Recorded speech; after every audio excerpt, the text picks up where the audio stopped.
Any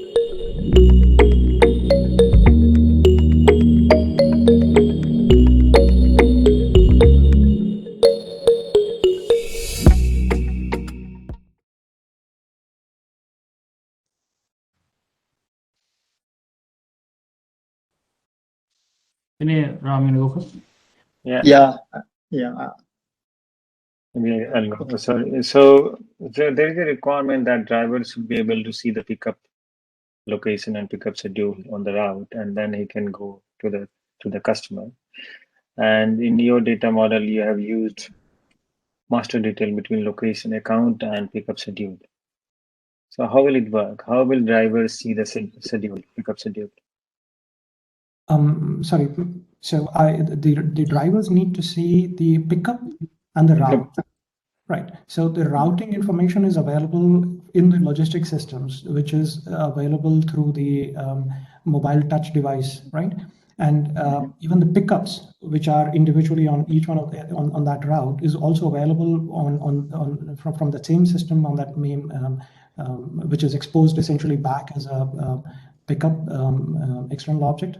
I'm not really sure if there is a need for pickup schedule to be visible. Okay, let me rephrase that. Let's say if I'm a driver, I'm able to see the pickup, okay, through the external object, and now I'm having some issues that I'm not able to find the address. I need to raise a case. What should I do as a driver? Okay, so first thing, the actual route and the pickup information is available not through Salesforce, but their own mobile device, which is directly communicating with the logistics systems. Now, if therefore, like in the scenario that it says that they could run into some issues, they're not able to find the location. From the pickup record that they see, which is exposed as an external object, I would imagine that there could be a lightning, a quick action, which can allow them to create a case, and there would be okay, a connection is missing here through an external lookup between the case and a pickup external object record that can be done. But how would you establish the relationship between the case and the location? How would you know that for which location case should be raised? So on the route, we have different pickups. Each pickup is having a location, a longitude, latitude. So that's how they are on a route, right? So from this location, you're going to the next location to the next location. So the way I interpret this is the pickup is actually a record which is having a status, a start date and an end date, and a location. Who owns the location? I'm sorry? Who owns the location? Who is the owner of the location? So inside Salesforce, the location is an account record type, and they are owned by the waste profile specialists. But in the requirement, it mentioned that once customer log into the customer portal, they should be able to manage their own location. Yeah. And so it's a self lookup here, and we can create a share set so that the customers who have access to their own account, all the location accounts, like a child account, which are related to that account, are also visible to them. So how will that happen? Sorry, what you're saying that, okay, so I have a sharing set which gives me access of my account. Then if I can see my account, then I would be able to see all the location as well underneath that account. So how will that happen? Because on each location, we have a lookup, which is again back to the same account, but as a business account. So I am, let's say, a business contact. So my business contact is related to my business account, but that same account has one or many locations under it, which are also account record types. And so the sharing set would be that show me all those accounts, even though their record type is location, which are related to my account, business account, via lookup relationship. Does that answer your question? No. So can you explain me how will sharing set enable you to see the location record? What would be your criteria in the sharing set? So on the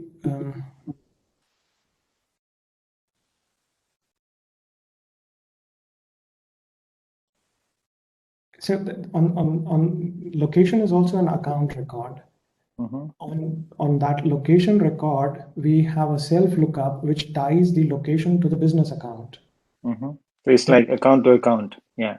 Correct. Yeah. Yeah. And so in terms of the sharing set, I have the option where I'm parsing through the relationship of if the target record or the target object, which is related to my account object, has a lookup relationship of the account to which I'm associated to. And that way, the sharing set would allow you to view the locations with which you are associated. Your account is associated. Okay. Varuna, you have any questions on that? Yeah. Chetan, can you go back to in the requirements pickup scheduling section, 2 requirements above that?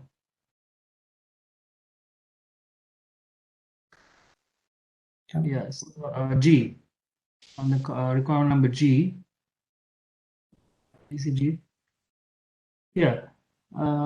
Once a waste profile is established. I'm in page 6 in the PDF. These are bullet points here. So above pickup scheduling. Go above pickup scheduling. this one. G, yeah. So in the last part of G, it says, sorry, the middle part says the customer can associate additional locations with existing waste profiles. So can you tell me how one waste profile can be linked to multiple locations? Sorry. So waste profile has also one waste profile can be linked to multiple locations. On the account of the record type location, we have a lookup to the waste profile. So one lookup from the waste profile to the account is to associate to which customer as a business account this is related to. But then on the way, so from the location, we have another like a child relationship to the waste profiles where we can say, no, sorry, the other way around. So from a waste profile, we have a lookup back to the, we have a child relationship to the location record types. So you see these two arrows. One is to say to which business account this waste profile is related to, and then the back is to associate the waste profile with the location record types. Yeah, so my question is, you have one business account and assume they have 5 locations, but you're going to create one profile, waste profile, and the requirement is to link all these locations to the same waste profile. How do you do that? Yeah. So are you going to create duplicate waste profiles? No, see, so on the waste profile, I have a lookup which says to which business account this is related to. Correct. But on the location account record types, I have a lookup back to the waste profile. It says to which waste profile is this location related to.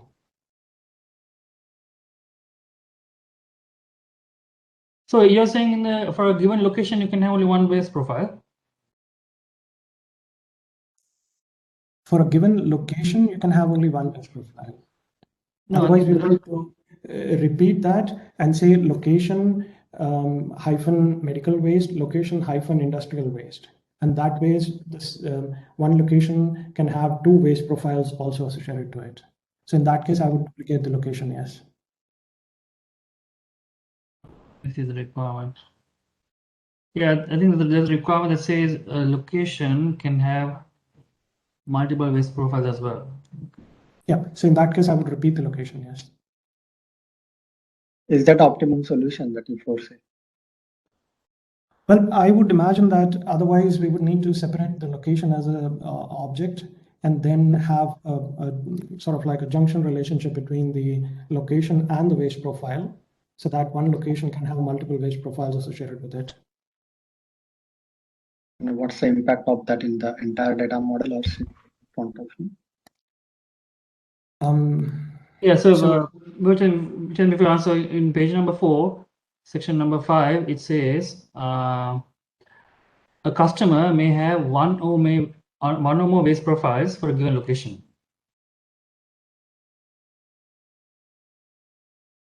Yep. So yeah, in that case, I would change this and I would say that we will have a junction object here where one location can have one or many waste profiles. And that ways we can achieve that requirement then. So can you explain the junction object? Where is linked to which objects? So on one hand, it will be related to the waste profile, and on the other hand, it will be related to the location. Whereas one location is associated with the account, or one or many locations are associated with a business account, and one waste profile can have one or many relationships with the location in the junction. So on the junction, we have two lookups, one to the location and one to the waste profile. Okay. So it's a final solution? Yes. Okay. What's the relationship we will keep? Master detail lookup? It's a lookup. I mean, it's not a junction in the technical sense, but more of to provide many-to-many relationship. Yeah, just a continuation of the topic. Okay, in data migration, there is a requirement to also migrate the waste profile PDF document into this Salesforce. So can you please explain the process from data migration point of view? How will migrate the waste profile document into the Salesforce? So assuming that these are hard copy files, we would need to scan them. And during the scanning, we would need to follow some sort of like a naming convention where we know that this particular waste profile document belongs to such and such account using the account external ID or something. And then using the ETL, where these files would be loaded into the content version, and within the content version, the relationship would be established with the account.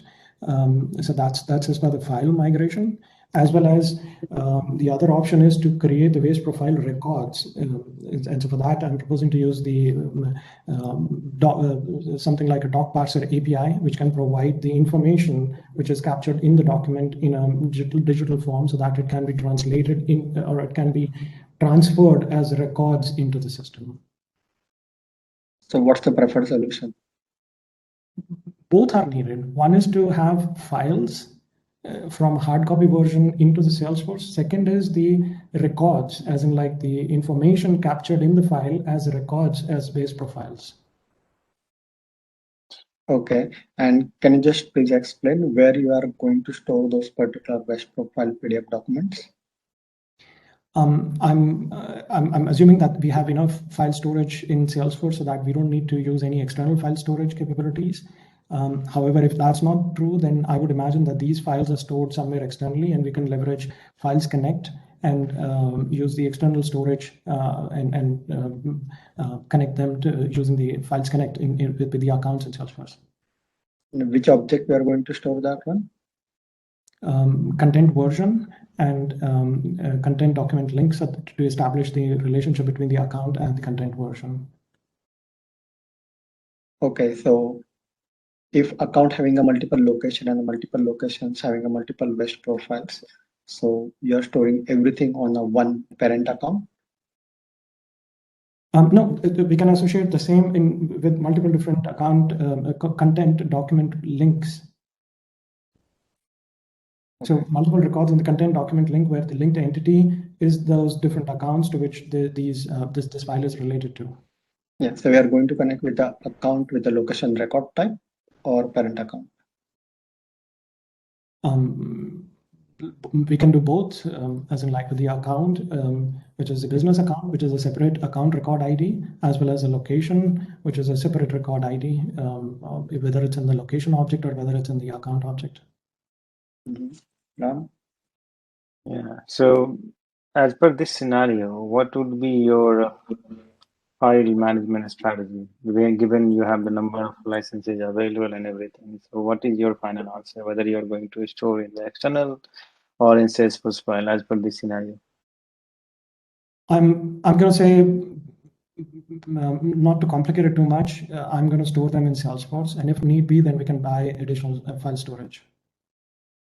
Now, why is that your assumption? Because you have the calculation, you can do the calculation because we have the number of license, number of users available already. So based on that, we can do the calculation. And then, so why is that particular assumption you are taking? Because we don't know the size of the file, we don't know the number of files, as in like if they are split and if we need to migrate any historical where the contract expired or the wage profile changed, and so at least I have the calculation from the amount of data storage that we have possible, but how much are we inserting that calculation I don't have. Okay. You have a question on page number 5. So there's a requirement that says as part of the waste profile creation, there should be built-in rules must be confirmed that the waste stream can be disposed of safety and according to federal, state, and local requirements. So where do you keep these federal, state, and local requirements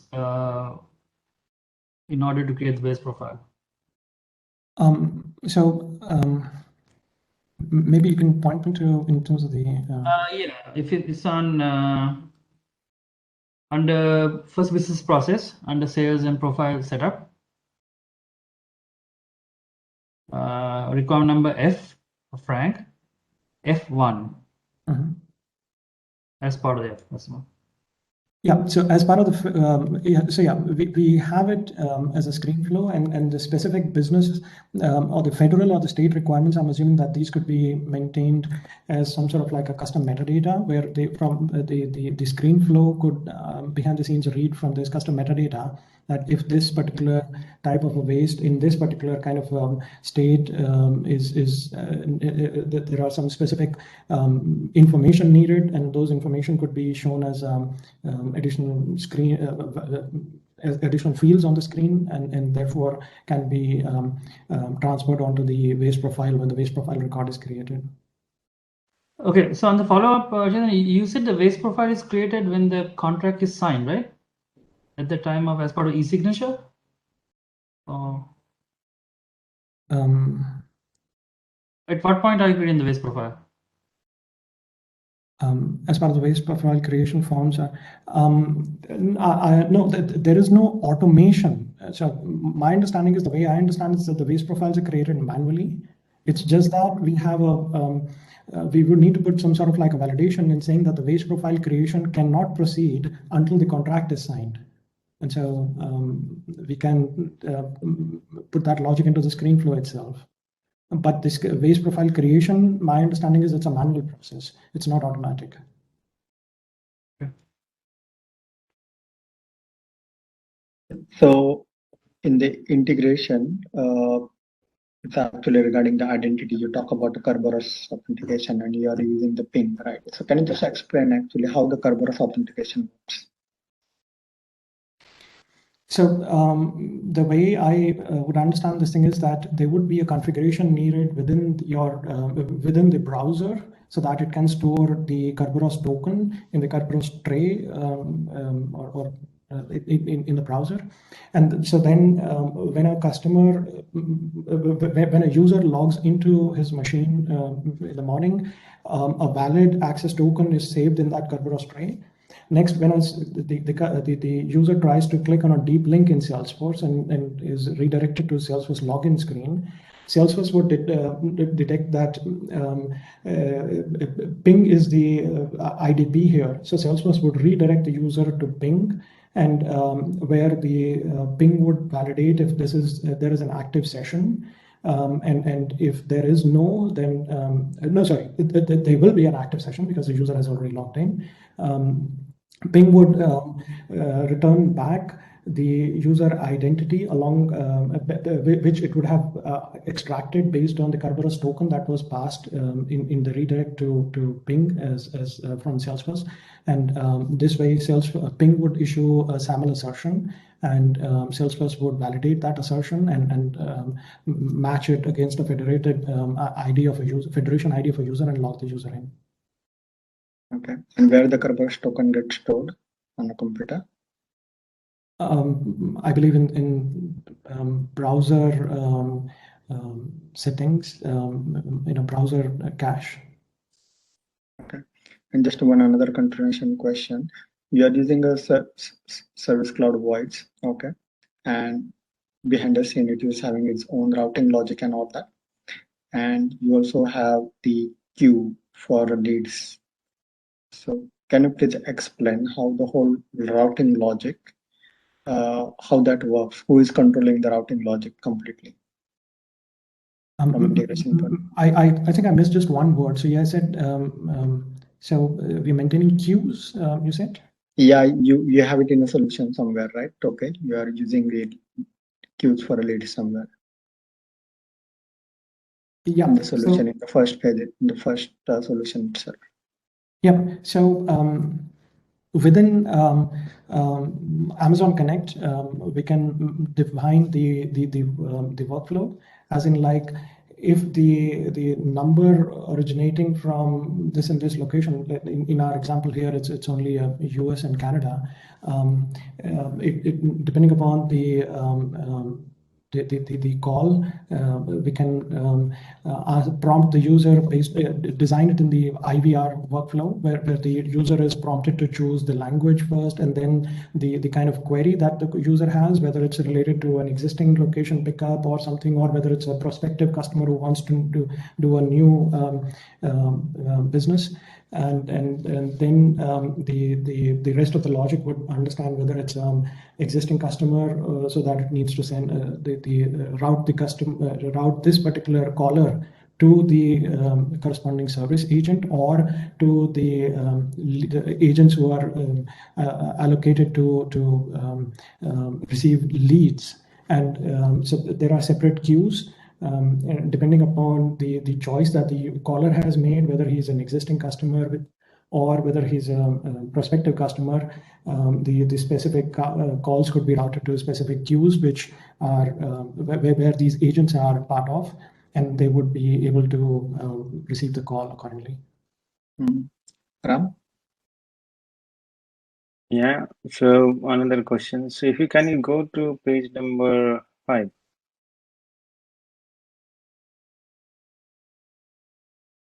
Yeah, that's here.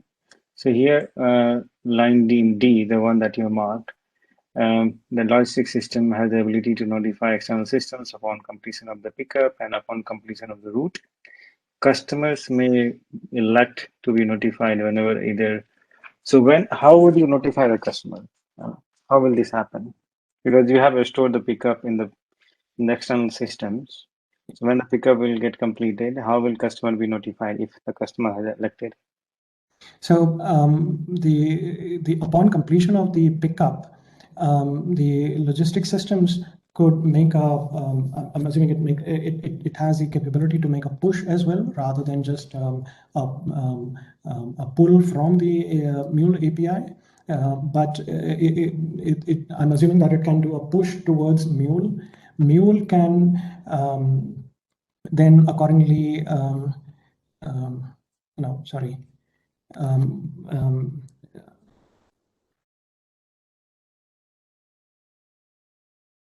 know my data model here. Okay.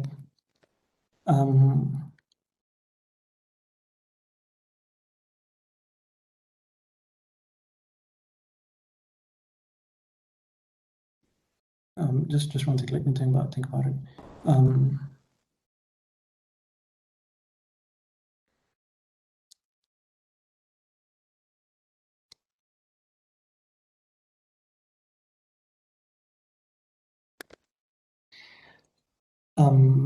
Okay, so I think I misread this requirement. So I would like to change this, that I'm making pickup as a native object here, and then in fact I would say instead of a pickup, I had the initial thought of using work order here. But we would have to follow the same guiding principle here, that upon completion plus X number of days archive it. Nevertheless, I'm making an assumption here that the pickup, once the pickup is complete, MuleSoft makes fires off a platform event towards Salesforce, and there is a a flow which listens to this platform events and creates a work order. And accordingly, the choice that the customer has, how the customer needs to be notified, that choice can be reflected upon the customer, which is saved in the backend system upon the work order itself. And then a subsequent subflow can either fire off an email or a custom notification, or call pass on the message to like an SMS message calling the Twilio API. Okay.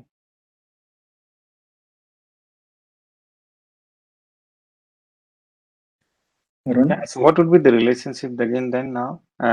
Now if I go to because now you are using work order, which is an internal object. So what would be the relationship between the account and work order? And if I, as a driver, if I'm assigned to that particular work order, how can I see the customer? Well, depending upon what information you need to see from the customer, because there is a standard lookup from work order to the account, we can denormalize certain information of the account. So because on your account you have used a location as well, right? Yep. So how many lookup you are going to have on work order for account? One to the business account, which is the main parent entity, and one to the location from which this pickup is supposed to happen. So are you going to create one custom lookup for account on work order? Because there's just one, right? Yep. One custom lookup which signifies the location record. Okay. Can you think of anything else here? Maybe if you can go to the sharing requirement that we have, I'll point you out. Yeah, so here, number 4.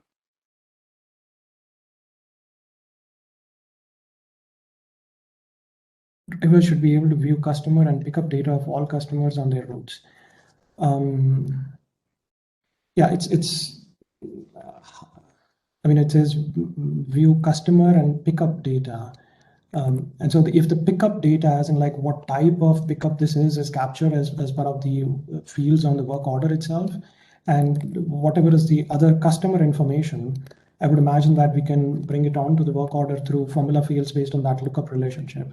So at least let's say the customer phone number, or if it's for a specific contact, then also we can, because we also have a lookup between work order and a contact as well. So we can bring those details in a formula field, like in a denormalized way, onto the work order.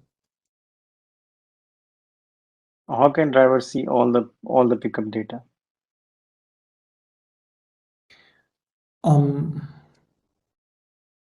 So the customer related information is also available in the logistics systems as well. When the route is being calculated and the route information is being shared along with the pickup information with the driver.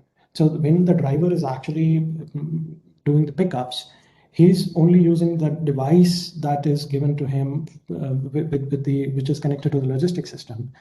Since the logistics systems has a nightly batch job with the ERP system, that customer information is also available in the logistics system.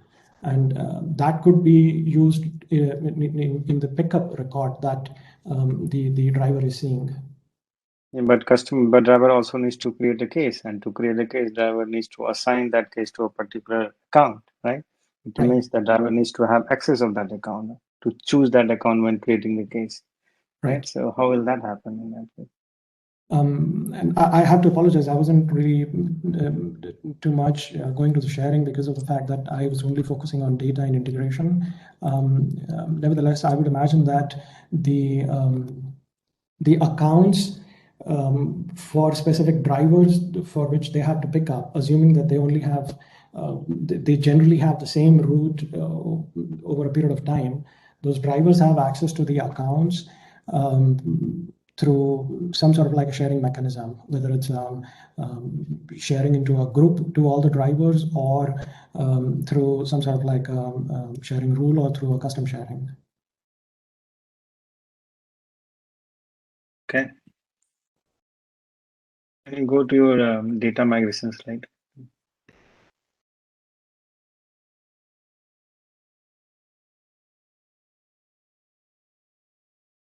Okay.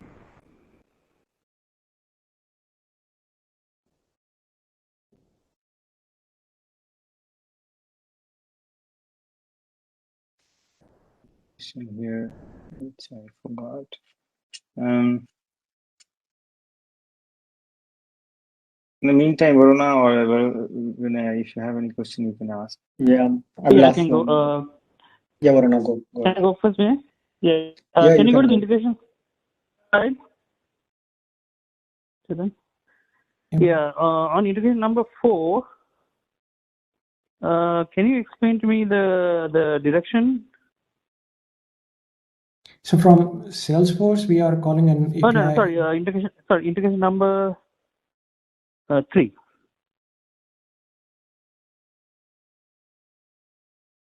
Okay. So let's say the change has been made in the logistics system. So based on that change, I'm assuming that logistics systems can make a push notification to a Mule custom Mule endpoint, and that is then further pushed into Salesforce through a remote call-in. That change is reflected on the pickup schedule record. And there is automation, whether it's flow or something, which depending upon how the customer wants to be notified, accordingly the choice of whether an email or a push notification or an SMS is then executed. Yeah. So Chetan, is it a remote call-in or is it because in the document you written fire and forget, right? So from Mule perspective, it is making a change. No, it's a request and reply. Apologies, yeah, because Mule is making a change onto the pickup schedule record, and in return it only gets whether 200 or 201, whether like it was successful or not. Yeah. So what is the pattern for this integration? So it's a remote call-in, and it's just making a change. So it's not like a fire and forget. It's more like a remote call. Okay. Thank you. So there is one integration for the public website that you talk about, and we are going to use a MuleSoft, okay, and have an API exposed from Salesforce going via MuleSoft. How do you tackle a situation where we have a number of requests comes in from the website? How will you protect the endpoint and the MuleSoft on that one, and also to avoid any too many calls going to the Salesforce and limit will get exhausted? Yeah. So I would imagine that some sort of caching could be maintained within MuleSoft through MuleSoft API gateway. And so that on top of it, we can do some kind of a rate throttling as well, assuming that no major changes that happen within 1 hour or 2 hours have to be reflected in real time onto the website. I would go for these options that, some sort of like a caching and rate limitations. And do you think that you have all the data available for that service available in a Salesforce? So Mule would have to do some sort of like an orchestration here, yes, and aggregation as well. Nevertheless, it can have data from Salesforce pretty much, but in case that it needs to some sort of like have how many pickups do we have on this route and so on and so on. So I would imagine that there is some sort of like an aggregation also happening within that call. So from which system will be involved for that orchestration then?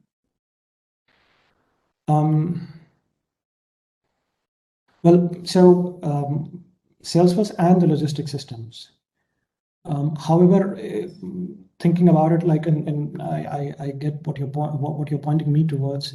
I would imagine that we can also utilize the Tableau CRM or Einstein API as well, so that the aggregation is done within that in a specific data set. And we are querying that so that we don't have to do that aggregation within the API call out or as a result of that call out. So we get that aggregation, plus we can do the caching to avoid overloading the calls. Okay. Can you please explain me how the authentication works between the I think you're using DocuSign and Salesforce. So the way I understand this thing is, so we can have a DocuSign user account created onto the DocuSign for each of the users who we need within Salesforce to be allowed to initiate that request. But once the user is to be able to do that authentication, the users are clicking on connect my account within DocuSign. Once they have successfully logged into the DocuSign makes a call to Salesforce through a connected app information which is stored within DocuSign, their client ID and client secret, and it's an OAuth web server call essentially. So it makes a call to Salesforce, gets back the authentication code, authorization code, and shows the user the option to log in if there was no active session cookie available for that user from Salesforce at that moment. So the user logs in. If it's the first time, the user is shown the consent screen. Once the user agrees to that, under the hood, DocuSign API, DocuSign makes post using that authentication authorization code and gets back the access token and a refresh token, so that any subsequent request where the user needs to generate a document and that document needs to be sent out on that user's behalf, it uses that particular user's access token, and if that access token expires, then it makes a refresh token call and gets back the access token. Why DocuSign required access token? What is it trying to get? I'm sorry? Why DocuSign required access token? What is trying to get it from Salesforce? Why DocuSign required access token? What is trying to get it from Salesforce?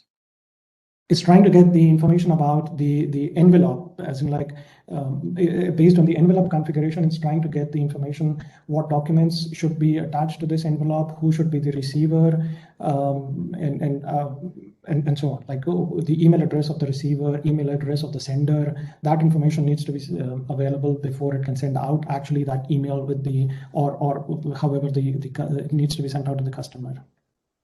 Okay.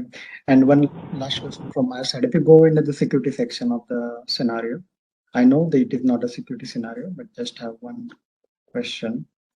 Visibility, sorry. Visibility. So here there is one requirement regarding the financial data somewhere. Support central representatives should be able to see. Number two. The specialist should be able to view all customer and install base data of the specialist within their local office, except for the customer financial data. Yeah, I'm going with the assumption that this is referring to the invoice information. If it is not. Well, if it is not, then I would imagine that this is something that is like an aggregation of that invoices onto the customer record itself.